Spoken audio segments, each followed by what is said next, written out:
Alright, so I am going to start filming little videos for you guys going through these workbooks together. Hopefully it's helpful and will teach you how to doodle some really fun flowers.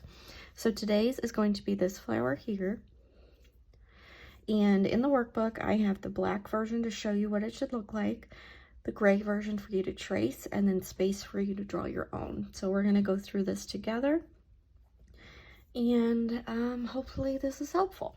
So the first step is to draw the center, and if you're in Procreate, you can draw your circle, and then before you lift up, if you tap your screen, it will make it perfectly round. So I'm going to show you that again. You can draw your circle and hold it, and then you tap the screen and it will make it perfectly round for you. So the second part of this is you're going to fill in kind of like messy, leave a little negative space. You can see these white bits. So I'll do that one more time.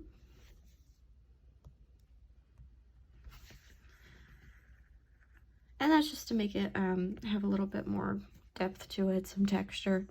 And then the next step is to draw the details, and these are these little eye shapes. So they're basically a lowercase I, but the dot is connected. So you're going to want to do this all the way around. But you don't want them to be symmetrical. You want to like switch it up a little bit in terms of the size and the length of them. And that way you can even have some overlap if that's what you want to do. But that way it looks a little bit more organic and a little bit more natural. So that is your center. And then the next part is going to be your petals. So I usually do 4 or 5 petals for these flowers, and these are some of the shapes that I like to use. So I call this one, it's like a soft M. So you go up and do like a curve. Let's try that again. So you go up and do a soft curve and then another one, and it kind of makes this M shape. This one is going to be kind of like a curved V. So you'll go up to the point and then back down. This one's kind of like an upside down U. And then this one, you just add a little bit of extra shape to it when you come back down, but it's pretty similar to the first. And obviously you can switch it up and add more.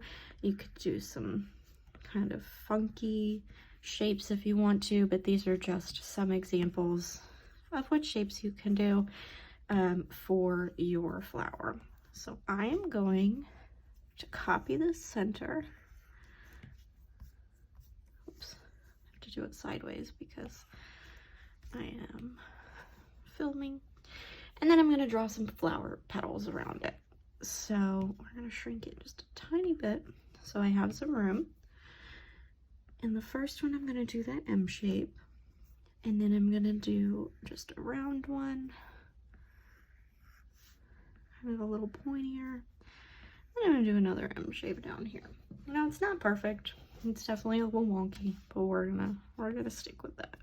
So I'm just moving it down to our next step, which is adding the second row of petals. So these are the same shapes. It's that M, that U, that wobbly shape, but they go in between.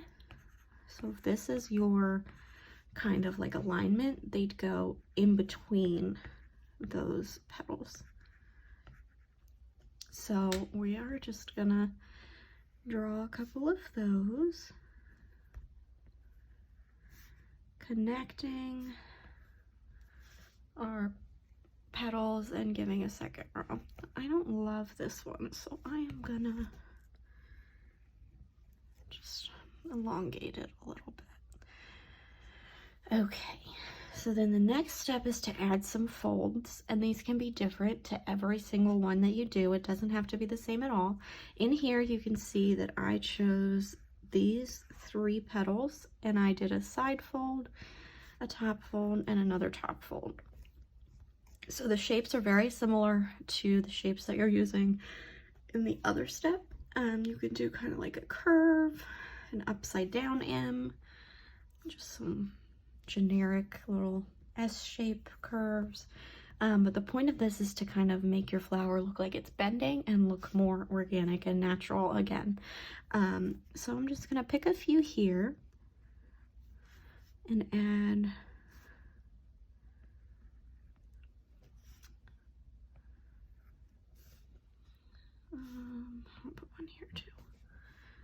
some curves.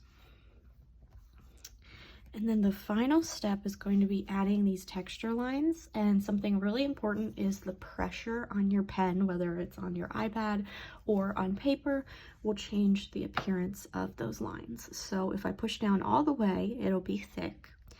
If I use light pressure, it will be thin. And if I vary the pressure, starting hard and lifting up, I can have these tapered lines that get skinnier at the end. And so what you're going to want to do is follow the shape of the petal.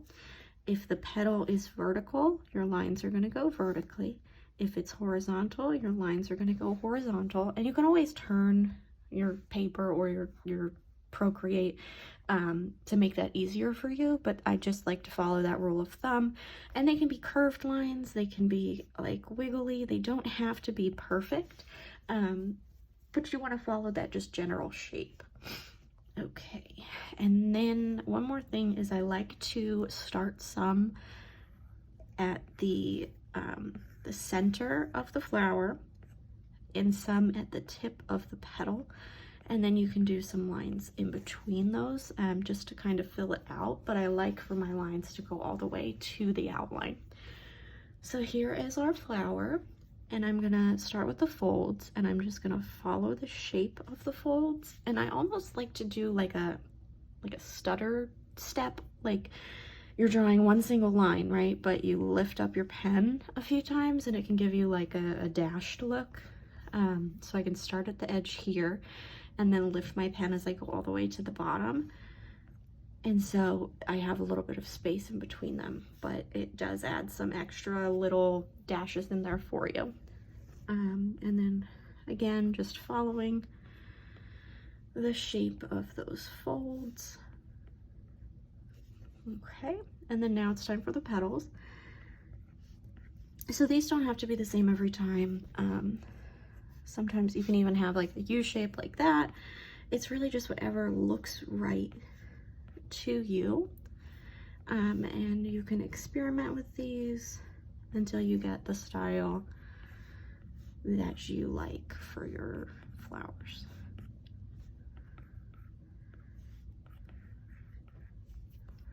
And then last one.